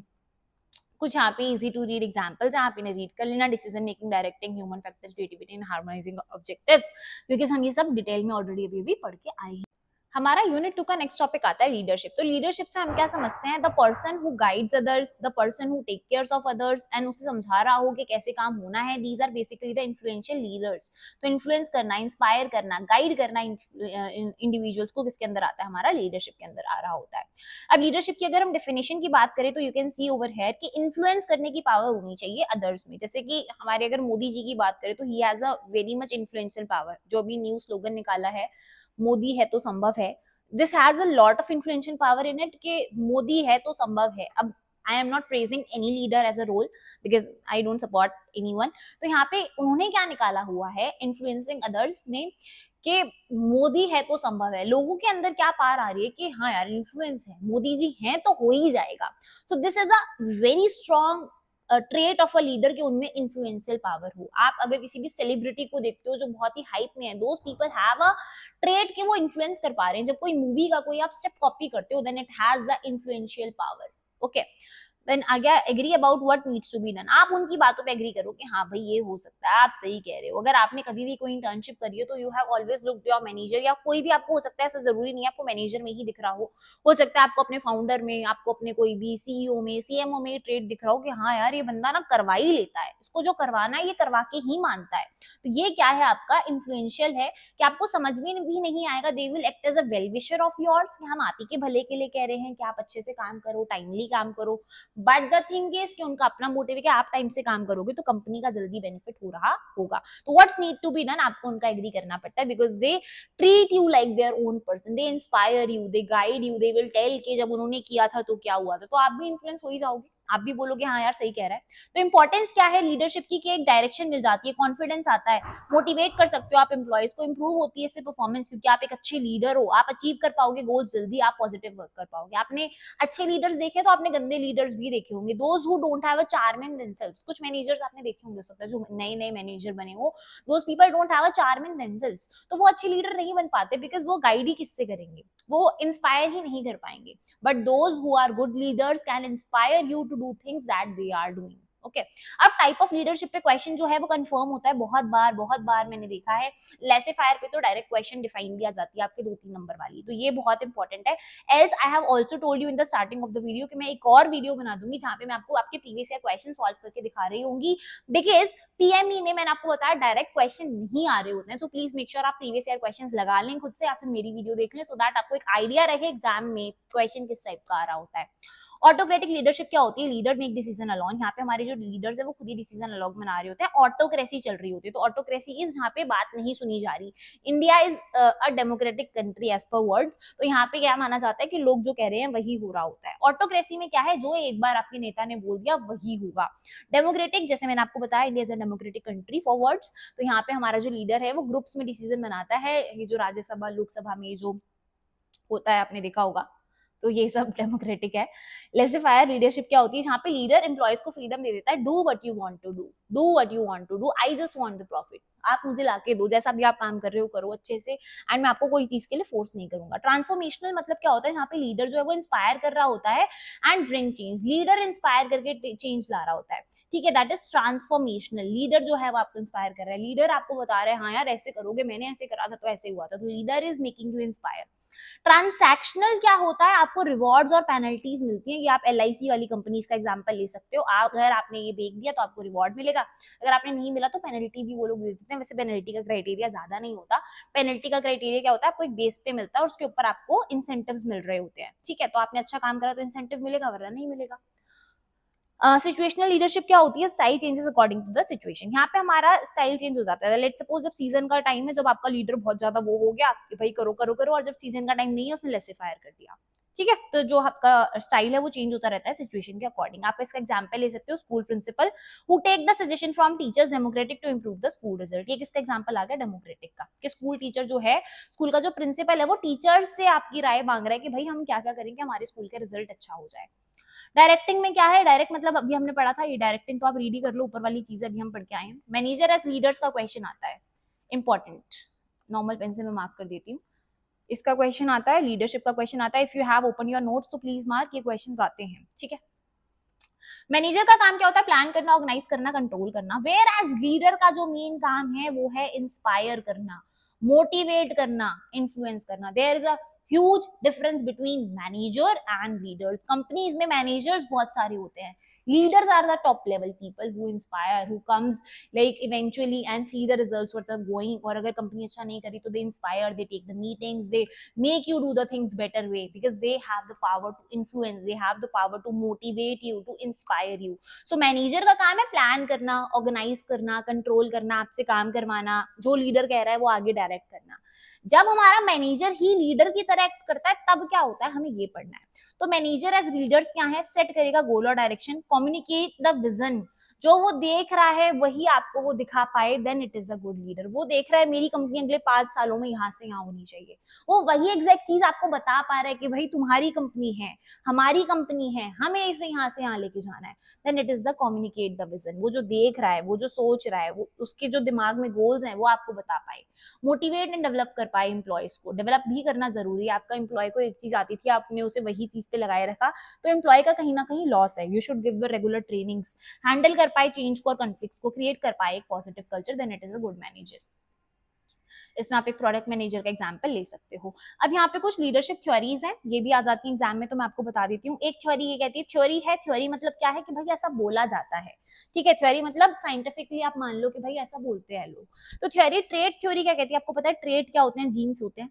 Trait मतलब जीन्स के भाई पैदाइशी ऐसा है, हायरार्कियल ऐसा है। तो ट्रेट थ्योरी मतलब जो लीडर्स हैं वो बॉर्न होते हैं, वो बने नहीं होते। If you have sworn that film English, HINGLISH, English medium, तो उसमें ये बहुत है। जब वो हमारे इरफान खान जो हैं वो स्लम एरिया में रहने जाते हैं, तो वहाँ के जो गरीब लोग हैं वो उन्हें यही बोल रहे होते हैं कि हम तो पैदाइशी गरीब हैं, हमारे जो पुश्ते थे वो भी गरीब थे, हम भी गरीब है, हमारे बच्चे भी गरीब ही रहेंगे।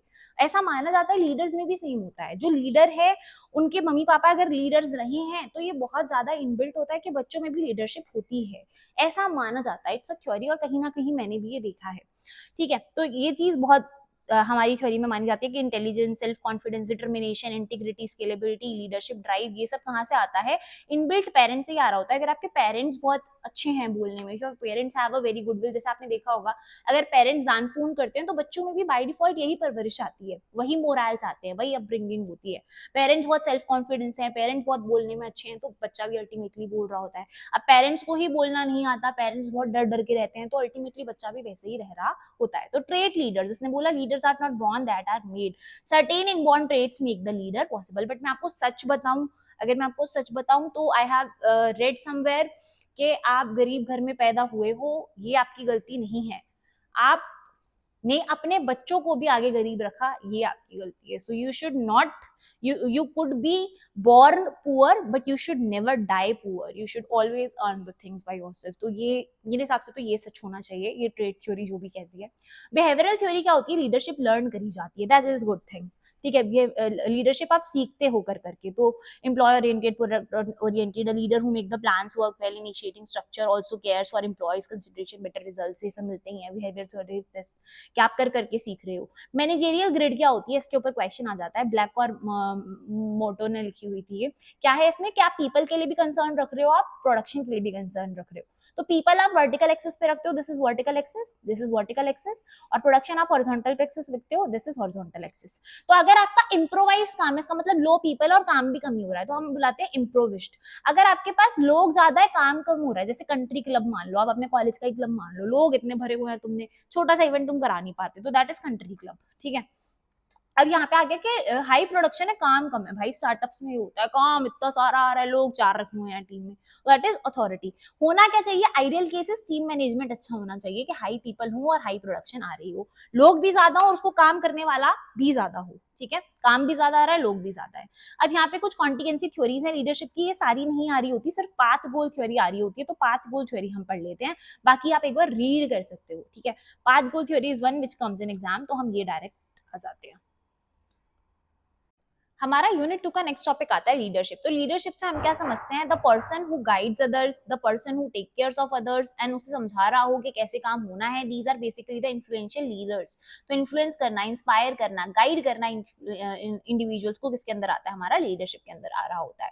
अब लीडरशिप की अगर हम डेफिनेशन की बात करें तो you can see over here कि इन्फ्लुएंस करने की पावर होनी चाहिए अदर्स में। जैसे कि हमारे अगर मोदी जी की बात करें तो he has a very much influential power, जो भी न्यू स्लोगन निकाला है, मोदी है तो संभव है, this has a lot of influential power in it, कि मोदी है तो संभव है। अब I am not praising any leader as a role because I don't support anyone.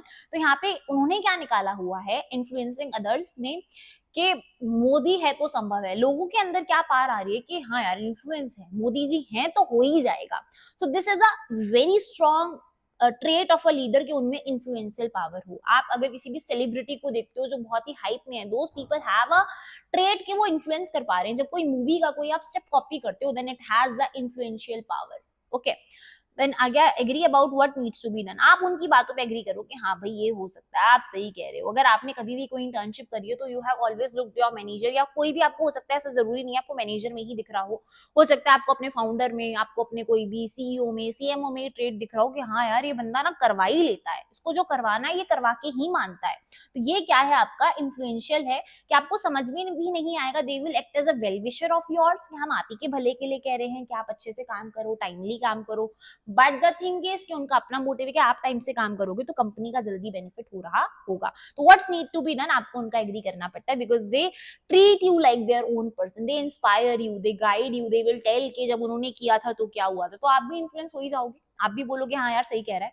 तो इंपॉर्टेंस क्या है लीडरशिप की कि एक डायरेक्शन मिल जाती है, कॉन्फिडेंस आता है, मोटिवेट कर सकते हो आप एम्प्लॉयज को, इंप्रूव होती है इससे परफॉर्मेंस, क्योंकि आप एक अच्छे लीडर हो, आप अचीव कर पाओगे गोल्स जल्दी, आप पॉजिटिव वर्क कर पाओगे। आपने अच्छे लीडर्स देखे तो आपने गंदे लीडर्स भी देखे होंगे, those who don't have a charm in themselves, कुछ मैनेजर्स आपने देखे होंगे हो सकता है जो नए नए मैनेजर बने हो, those people don't have a charm in themselves, तो वो अच्छे लीडर नहीं बन पाते, बिकॉज वो गाइड ही किससे करेंगे, वो इंस्पायर ही नहीं कर पाएंगे। But those who are good leaders can inspire you to do things that they are doing. Okay अब टाइप ऑफ लीडरशिप पे क्वेश्चन जो है वो कंफर्म होता है बहुत बार मैंने देखा है।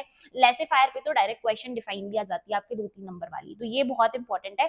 As I have also told you in the starting of the video कि मैं एक और वीडियो बना दूंगी जहां पे मैं आपको आपके प्रीवियस ईयर क्वेश्चन सॉल्व करके दिखा रही होंगी, बिकॉज पीएमई में मैंने आपको बताया डायरेक्ट क्वेश्चन नहीं आ रहे होते हैं, तो प्लीज मेक श्योर आप प्रीवियस ईयर क्वेश्चन लगा लें खुद से या फिर मेरी वीडियो देख लें, सो दैट आपको एक आइडिया रहे एग्जाम में क्वेश्चन किस टाइप का आ रहा होता है। ऑटोक्रेटिक लीडरशिप क्या होती है, लीडर मेक डिसीजन अलॉन, यहाँ पे हमारे जो लीडर्स है वो खुद ही डिसीजन अलॉन बना रहे होते हैं, ऑटोक्रेसी चल रही होती है, तो ऑटोक्रेसी इज जहाँ पे बात नहीं सुनी जा रही। India is a democratic country as per words, तो यहाँ पे क्या माना जाता है कि लोग जो कह रहे हैं वही हो रहा होता है। ऑटोक्रेसी में क्या है, जो एक बार आपके नेता ने बोल दिया वही होगा। डेमोक्रेटिक जैसे मैंने आपको बताया India is a democratic country for words, तो यहाँ पे हमारा जो लीडर है वो ग्रुप्स में डिसीजन बनाता है, ये जो राज्यसभा लोकसभा में जो होता है आपने देखा होगा, तो ये सब डेमोक्रेटिक है।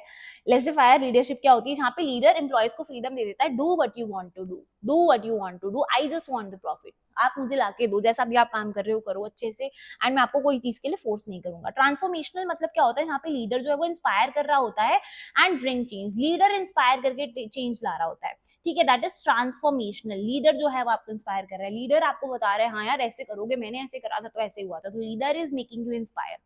ट्रांसैक्शनल क्या होता है, आपको रिवॉर्ड्स और पेनल्टीज मिलती हैं, ये आप एलआईसी वाली कंपनीज का एग्जांपल ले सकते हो, अगर आपने ये बेच दिया तो आपको रिवॉर्ड मिलेगा, अगर आपने नहीं मिला तो पेनल्टी भी वो लोग दे देते हैं। वैसे पेनल्टी का क्राइटेरिया ज्यादा नहीं होता, पेनल्टी का क्राइटेरिया क्या होता है, आपको एक बेस पे मिलता है और उसके ऊपर आपको इंसेंटिव्स मिल रहे होते हैं, ठीक है, तो आपने अच्छा काम करा तो इंसेंटिव मिलेगा वरना नहीं मिलेगा। सिचुएशनल लीडरशिप क्या होती है, style changes according to the situation, यहाँ पे हमारा स्टाइल चेंज हो जाता है। लेट्स सपोज जब सीजन का टाइम है, जब आपका लीडर बहुत ज्यादा वो हो गया कि भाई करो करो करो, और जब सीजन का टाइम नहीं है उसने लेसे फायर कर दिया, ठीक है, तो जो आपका स्टाइल है वो चेंज होता रहता है सिचुएशन के अकॉर्डिंग। आप इसका एग्जांपल ले सकते हो, school principal who take the suggestion from teachers democratic to improve the school result, ये किसका एग्जांपल आ गया, डेमोक्रेटिक का, कि स्कूल टीचर जो है, स्कूल का जो प्रिंसिपल है वो टीचर्स से आपकी राय मांग रहा है कि भाई हम क्या क्या करेंगे हमारे स्कूल का रिजल्ट अच्छा हो जाए। डायरेक्टिंग में क्या है, डायरेक्ट मतलब अभी हमने पढ़ा था, ये डायरेक्टिंग तो आप रीड ही कर लो, ऊपर वाली चीजें अभी हम पढ़ के आए हैं। मैनेजर एज लीडर्स का क्वेश्चन आता है, इंपॉर्टेंट, नॉर्मल पेन से मैं मार्क कर देती हूँ, इसका क्वेश्चन आता है, लीडरशिप का क्वेश्चन आता है, if you have open your notes तो प्लीज मार्क, ये क्वेश्चन आते हैं, ठीक है। मैनेजर का काम क्या होता है, प्लान करना, ऑर्गेनाइज करना, कंट्रोल करना, वेयर एज लीडर का जो मेन काम है वो है इंस्पायर करना, मोटिवेट करना, इन्फ्लुएंस करना। There is a huge difference between manager and leaders. Companies में मैनेजर्स बहुत सारे होते हैं, leaders are the top level people who inspire, who comes like eventually and see the results what are going, और अगर company अच्छा नहीं करी तो they inspire, they take the meetings, they make you do the things better way because they have the power to influence, they have the power to motivate you, to inspire you. So manager का काम है plan करना, organise करना, control करना, आपसे काम करवाना, जो लीडर कह रहा है वो आगे डायरेक्ट करना। जब हमारा मैनेजर ही लीडर की तरह एक्ट करता है तब क्या होता है, हमें ये पढ़ना है। तो मैनेजर एज लीडर्स क्या है, सेट करेगा गोल और डायरेक्शन, कम्युनिकेट द विजन, जो वो देख रहा है वही आपको वो दिखा पाए, then it is a good leader. वो देख रहा है मेरी कंपनी अगले 5 सालों में यहाँ से यहाँ होनी चाहिए, वो वही एग्जैक्ट चीज आपको बता पा रहा है कि भाई तुम्हारी कंपनी है, हमारी कंपनी है, हमें इसे यहाँ से यहाँ लेके जाना है, then it is the communicate the vision. वो जो देख रहा है, वो जो सोच रहा है, वो उसके जो दिमाग में गोल्स हैं वो आपको बता पाए, मोटिवेट एंड डेवलप कर पाए एम्प्लॉयज को। डेवलप भी करना जरूरी है, आपका एम्प्लॉय को एक चीज आती थी, आपने उसे वही चीज पे लगाए रखा, तो एम्प्लॉय का कहीं ना कहीं लॉस है। You should give the regular trainings, handle कर पाए चेंज को और कॉन्फ्लिक्ट्स को, क्रिएट कर पाए एक positive culture, then it is a good manager. इसमें आप एक प्रोडक्ट मैनेजर का एग्जांपल ले सकते हो। अब यहाँ पे कुछ लीडरशिप थ्योरीज हैं, ये भी आ जाती है एग्जाम में, तो मैं आपको बता देती हूँ। एक थ्योरी ये कहती है, थ्योरी है, थ्योरी मतलब क्या है कि भाई ऐसा बोला जाता है, ठीक है। थ्योरी मतलब साइंटिफिकली आप मान लो कि भाई ऐसा बोलते हैं लोग।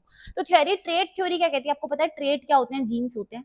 ट्रेट मतलब जीन्स के भाई पैदाइशी ऐसा है, हायरार्कियल ऐसा है। तो ट्रेट थ्योरी मतलब जो लीडर्स हैं वो बॉर्न होते हैं, वो बने नहीं होते। If you have sworn that film English, HINGLISH, English medium, तो उसमें ये बहुत है। जब वो हमारे इरफान खान जो हैं वो स्लम एरिया में रहने जाते हैं, तो वहाँ के जो गरीब लोग हैं वो उन्हें यही बोल रहे होते हैं कि हम तो पैदाइशी गरीब हैं, हमारे जो पुश्ते थे वो भी गरीब थे, हम भी गरीब है, हमारे बच्चे भी गरीब ही रहेंगे।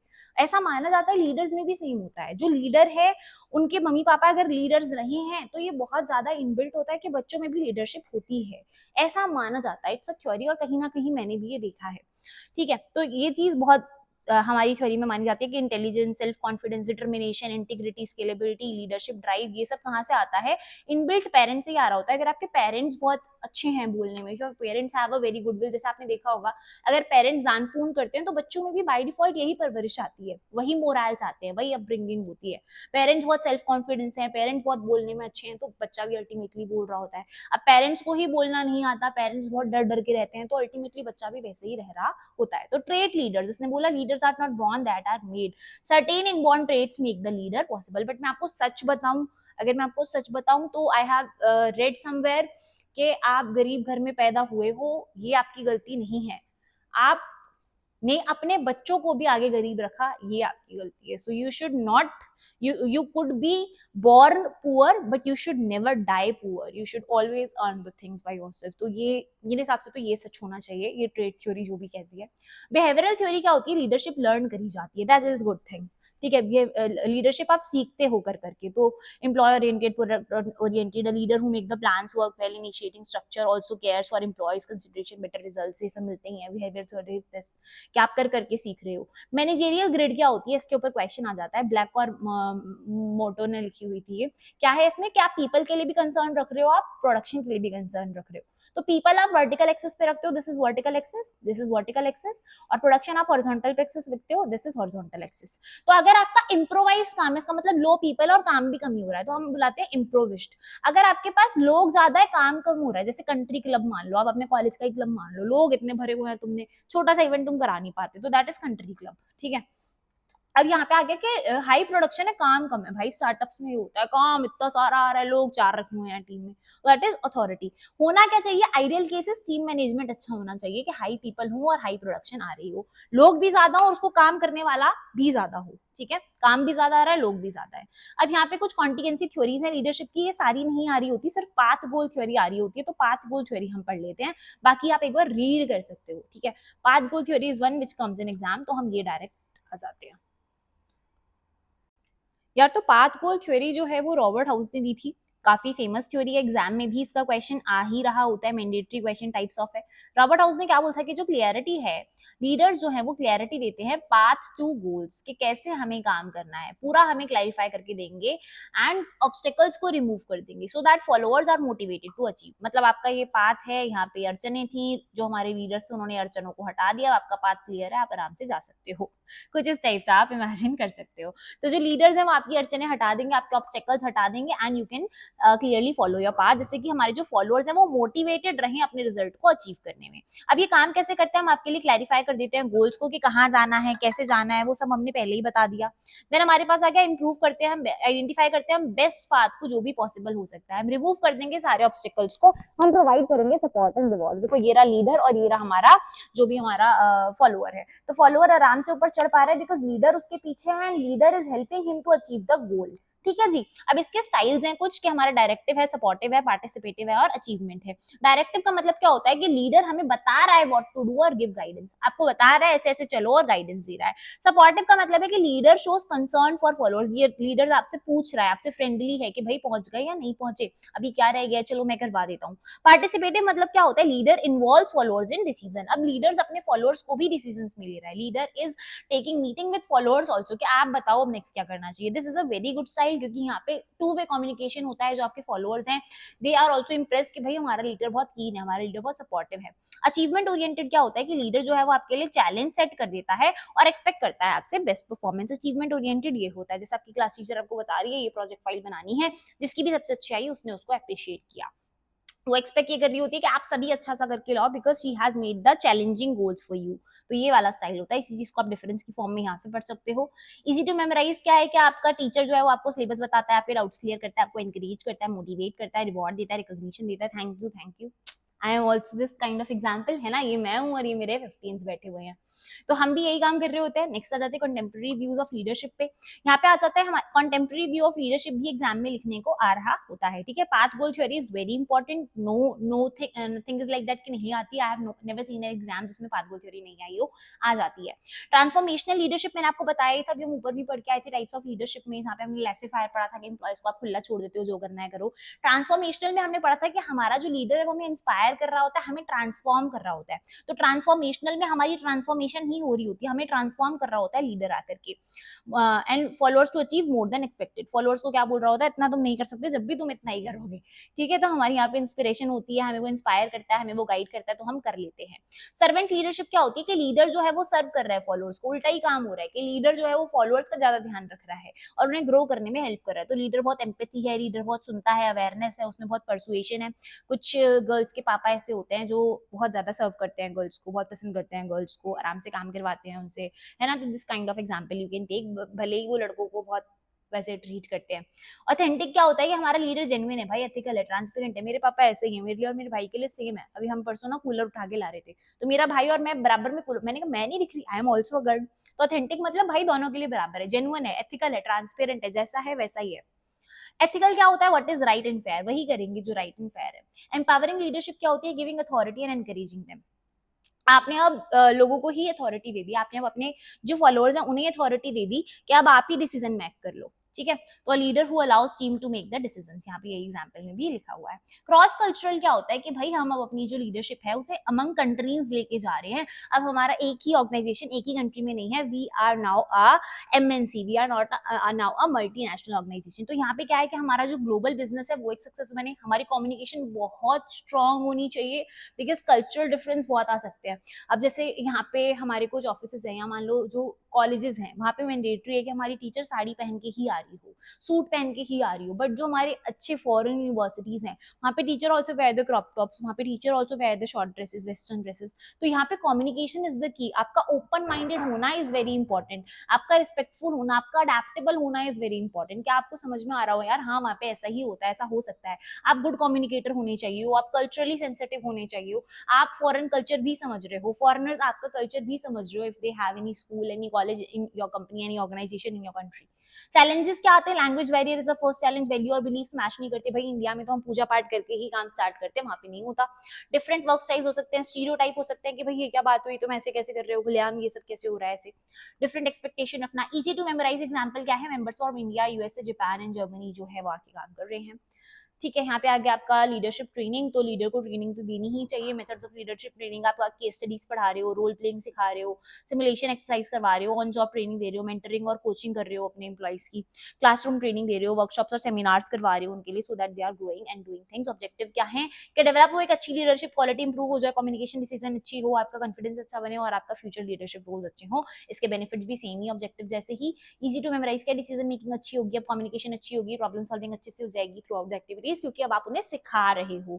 सब्स्टिट्यूट्स क्या है लीडरशिप के, that is very important question, ये एग्जाम में आता है कि आपकी लीडरशिप के और क्या सब्स्टिट्यूट्स। आप लीडरशिप तो कर ही रहे हो, लीडरशिप अगर ना फॉलो करे तो क्या कर सकते हैं, तो आप ये मांग सकते हो कि आपका 4 लोगों का ग्रुप है, no one is leader, friendship मान लो, है ना, 4 लोग दोस्त हो और कोई लीडर नहीं है, तो आप क्या कर रहे हो, आप चारों आपस में अच्छा कोऑर्डिनेशन बना के काम कर रहे हो, आप चारों इनिशिएटिव ले लेते हो कि चलो आज पैसे मैं दे देता हूँ, कोई बात नहीं, आप चारों एक दूसरे को बहुत अच्छे से समझ रहे हो, आप चारों एक दूसरे की प्रॉब्लम समझ रहे हो, आप चारों एक अच्छा गोल अचीव कर रहे हो कि भाई चारों मिलके पढ़ेंगे, बढ़िया मार्क्स लाएंगे, है ना, आप चारों मिलके हैकाथॉन्स में जा रहे हो, आप चारों मिलके फेस्ट में जा रहे हो, तो दिस इज अ प्लेस जहाँ पे लीडरशिप नहीं है, हम लोग चारों अच्छे से काम कर रहे हैं, तो स्ट्रॉन्ग ऑर्गेनाइजेशन कल्चर बनता है, इससे क्लियर वैल्यूज होती है, स्टैंडर्ड गाइड होता है एम्प्लॉयज का।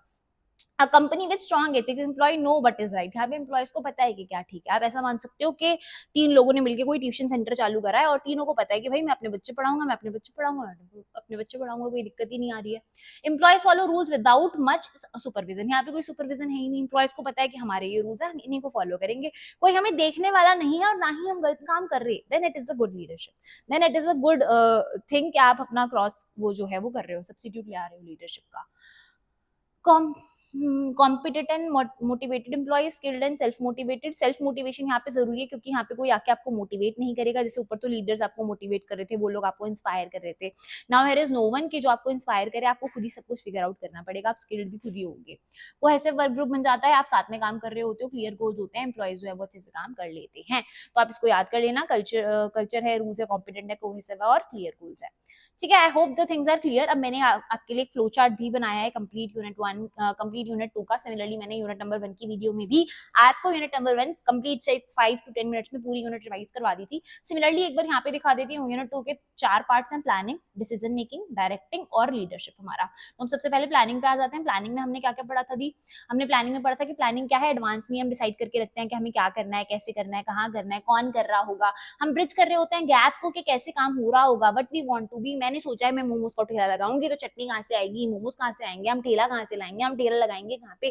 ठेले लगाने के लिए खड़ा कौन करेंगे, हम तो बीटेक वाले खड़े नहीं होंगे ठेले पे जाके, राइट। तो नेचर और पर्पस यहाँ से आता है। स्टेप्स इन्वॉल्व इन प्लानिंग क्या होता है कि हम क्या क्या कर रहे होंगे, तो हम पहले ऑब्जेक्टिव सेट करते हैं कि हमें करना क्या, अच्छा मोमोज का ठेला लगाना है, फिर डेवलप करेंगे हम प्रेमिसेस, असम्पशंस करेंगे, अच्छा ये होगा ये होगा ये होगा, फिर हम ऑल्टरनेटिव्स ढूंढेंगे कि भाई मोमोज तो वो वाले भी होते हैं, सोयाबीन मोमोज, वेज मोमोज, है ना, पनीर मोमोज, हमने ऑल्टरनेटिव फाइंड करे, फिर हमने बोला शुरू में एक ही लगाएंगे, तो हमने बोला शुरू में एक काम करते हैं, सोया मोमोज लगा देते हैं, पनीर मोमोज लगा देते हैं, तो आपने बेस्ट ऑल्टरनेटिव ढूंढा, फिर आपने सारे ऑल्टरनेटिव देखे, उसमें से सिलेक्ट करा कौन सा वाला अच्छा होगा, इवेल्युएट करा कि भाई सोया वाले लोग कितने आते हैं, पनीर वाले लोग कितने आते हैं, हमारे वेज वाले लोग कितने आते हैं, आपने देखा सोया वाले सबसे ज्यादा आते हैं, तो आपने सोया मोमोज चूज कर लिया, ठीक है, आपने प्लान इंप्लीमेंट करा, मॉनिटर और रिव्यू कर लिया। ऑब्जेक्टिव्स क्या होता है कि आप जब एक ऑर्गेनाइजेशन में एम कर रहे होते हो कोई चीज अचीव करने का, उसे आप बुलाते हो ऑब्जेक्टिव। ऑब्जेक्टिव में हमने पढ़ा था ऑर्गेनाइजेशनल ऑब्जेक्टिव, मतलब पूरी ऑर्गेनाइजेशन के लिए ऑब्जेक्टिव है कि हमने एक न्यू ब्रांच ओपन करनी है, लेट्स सपोज। डिपार्टमेंटल क्या है कि एक डिपार्टमेंट का ऑब्जेक्टिव है कि भाई कंटेंट टीम को आज 100K व्यूज लाने हैं। पर्सनल ऑब्जेक्टिव क्या है कि आपको ट्रेनिंग करनी है, आपको कोई सर्टिफिकेट कंप्लीट करना है। शॉर्ट टर्म मतलब जो छोटे टाइम में अचीव हो जाए, हमने पढ़ा था आपने कोई एड रन करी है। लॉन्ग टर्म में हमने पढ़ा था फॉर एग्जाम्पल कि आपको अगले 5 साल में 10% से अपना बेनिफिट बढ़ाना है। सेटिंग ऑब्जेक्टिव्स कैसे करते हो, बहुत ईजी है, क्लियर भाई गोल सेट करो, अपने रियलिस्टिक गोल्स रखो, रियलिस्टिक होना चाहिए, ऐसा नहीं कि आपका कंपिटिटिव तो होना चाहिए, चैलेंजिंग होना चाहिए, बट अचीवेबल होना चाहिए। तो यहाँ वही लिखा है, रियलिस्टिक होना चाहिए, अचीवेबल होना चाहिए, टाइम बाउंड होना चाहिए, अपने आप को हमें एक टाइम देना चाहिए कि हम 3 साल इसे रन करके देखते हैं, अगर चली तो अच्छा है, वरना भाई जॉब करेंगे। नेक्स्ट आ गया हमारा प्रोसेस ऑफ मैनेजिंग ऑब्जेक्टिव्स के जॉइंट गोल, एक्शन प्लानिंग, ये सब आप रीड कर लेना।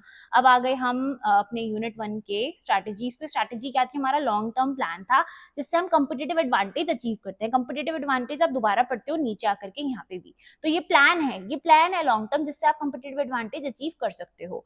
पॉलिसीज हमने पढ़ी थी कि हम भाई एक एथिक बुक बनाते हैं कि हम इसे फॉलो करेंगे, हम इसी के अकॉर्डिंग चलेंगे। लेट सपोज मैंने आपको बताया था कि हम 9 to 5 काम करेंगे, बीच में 1 घंटे का लंच ब्रेक लेंगे, हमारे यहाँ 5 days अ वीक काम होगा और 2 days वर्क फ्रॉम होम होगा, 2 days की छुट्टी होगी। इस तरीके से आपने एक पॉलिसी बनाई है।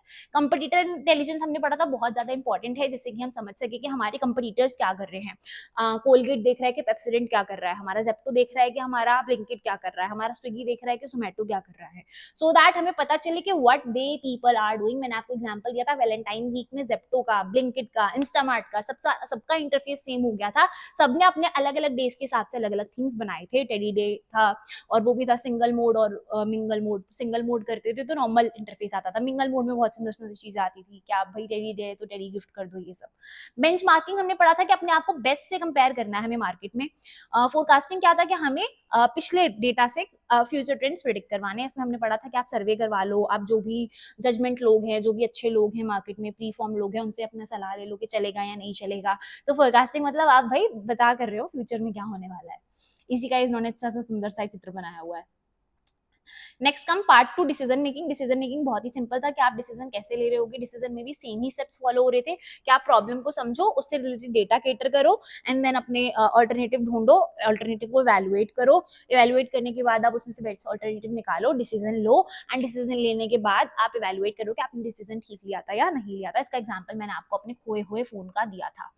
Human factors and decision making आ गया। परसेप्शन, वैल्यू, एटीट्यूड वगैरह कैसा रहता है, आप बहुत मैटर करता है कि आप कैसे डिसीजन लीडर हो। इसमें आपकी कॉन्सेप्चुअल स्किल्स अच्छी होनी चाहिए, कॉन्सेप्चुअल स्किल्स अच्छी होनी चाहिए। मैंने आपको बताया था डिसीजन भी दो तरीके के होते हैं, एक होता है प्रोसीजरल डिसीजन और एक होता था non procedural decision. Non procedural decision कौन से होते थे, जो न्यू डिसीजन आप ले रहे हो, और प्रोसीजरल डिसीजन वो थे जो आप डेली लाइफ में लेते रहते हो, रियल लाइफ आप लेते रहते हो। फॉर एग्जाम्पल भाई काम खत्म हो गया, स्टॉक खत्म हो गया और स्टॉक आएगा, तो रियल आपका प्रोसीजरल डिसीजन है ये कि भाई रोज ही होता है। नॉन प्रोसीजर मतलब भाई रेट बढ़ गई कंपनी पे, है ना, तो बहुत ही क्रिटिकल सिचुएशन हो गई, न्यू डिसीजन लेना पड़ रहा है आपको।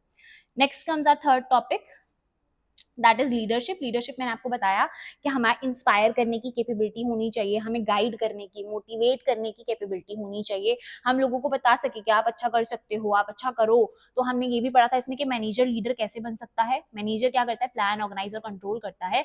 Leader is very different from manager, वो इंस्पायर करेगा, इन्फ्लुएंस करेगा, मोटिवेट करेगा। तो आपके दोनों में डिफरेंस भी आ सकता है। और आपसे ये भी पूछा जा सकता है कि मैनेजर अगर लीडर बने तो उससे क्या क्या चीजें ऐड करनी पड़ेगी। तो अभी तक तो वो प्लान, ऑर्गेनाइज ही करता था, अब उसे इंस्पायर भी करना पड़ेगा, अब उसे इन्फ्लुएंस करना पड़ेगा। ऑटोक्रेटिक हमने पढ़ी थी, जहां पे सिर्फ लीडर की चलती है। डेमोक्रेटिक मतलब जनता भी इन्वॉल्व है। लेज़र-फायर मतलब जिसे जो करना है वो करो, कोई भी एम्प्लॉय कुछ भी काम कर सकता है। ट्रांसफॉर्मेशनल मतलब लीडर जो है वो एम्प्लॉय को ट्रांसफॉर्म करता है, मोटिवेट करता है, गाइड करता है, इंस्पायर करता है। ट्रांसैक्शनल क्या था हमारा इसमें कि भाई जैसा माहौल है उसके हिसाब से आप काम करवा रहे हो सकता है कि आज काम ज्यादा है तो हमने जो है एम्प्लॉयज को थोड़ा ओवर टाइम करा लिया, वैसे हम नॉर्मल भी रहते हैं। तो सिचुएशन के हिसाब से हमारी लीडरशिप बदलती है। ट्रेड थ्योरी क्या थी, मैंने आपको बताया था कि भाई आप ट्रेड है कि मतलब आपके पापा लीडर थे तो हो सकता है आप भी लीडर बन रहे हो, but it is not true. ये आपने सुपर 30 फिल्म में भी देखा होगा, तो ये चीज वहां पे भी बहुत ज्यादा प्रमोट की गई है, राजा का बेटा राजा वाला डायलॉग। तो ये थ्योरीज है, थ्योरीज कुड बी ट्रू और नॉट ट्रू, बस बनाई हुई। बिहेवियर मतलब जो लीडर है वो लर्न करके सीखता है, दैट्स एक्चुअली ट्रू थिंग। आप कर करके सीखो, that will be good thing. Managerial grid मैंने आपको बताई थी, जहाँ पे मैंने आपको क्लब वाला एग्जांपल दिया था। लोग ज्यादा हैं पर काम कम है, काम कम है लोग ज्यादा हैं। एफिशिएंट क्या होता है, काम भी ज्यादा हो लोग भी ज्यादा हो। ठीक है, I hope we are done with this. And last में हमने पढ़ा था अपना डायरेक्टिंग और लीडरशिप, जहाँ पे हमने पाथ गोल थ्योरी पढ़ा, हमने कॉन्टेम्परेरी व्यूज पढ़े, हमने क्रॉस कल्चरल पढ़ा कि हमें ग्लोबल जाना है तो हमें ओपन माइंड होना पड़ेगा, हमें कम्युनिकेशन अच्छी रखनी पड़ेगी, हमें उनका कल्चर समझना होगा। These kind of things were there. Leadership training में हमने देखा कि हमें वर्कशॉप करवानी चाहिए, मेंटरिंग देनी चाहिए, और हमने लास्ट में देखा था सब्स्टिट्यूट क्या है लीडरशिप का। तो आपका ये था कि आप अच्छे से बात करो, आप अपने दोनों 3-4 लोग जो भी आप हो विदाउट लीडर, आप अपना कोऑर्डिनेशन अच्छे से मेंटेन रखो, आप खुद को सेल्फ मोटिवेट रखो। तो नाउ है we are done with our unit number 2। I hope चीजें अच्छे से समझ में आ गई होंगी, बढ़िया लग रहा होगा आपको। अब हम डायरेक्ट चलेंगे अपने यूनिट नंबर 3 पे in the way next video. See या दैट मोटिवेट करते रह रही हूँ यार मैं, आप लोग भी पढ़ते रहो। अभी 12 बज रहे हैं, 12:30 का टाइम हो रहा है। I am uploading this video right now. Unit 3 में भी 2 से 3 घंटे मैं will shoot and post on the channel, may be 2-3 बजे तक पोस्ट हो जाएगा। यूनिट नंबर 4 4-5 बजे, एंड रात में हम बैठ के लगा रहे होंगे PYQ। So stay tuned on the channel, like करते रहो, सब्सक्राइब करते रहो, बढ़िया से काम करते हैं।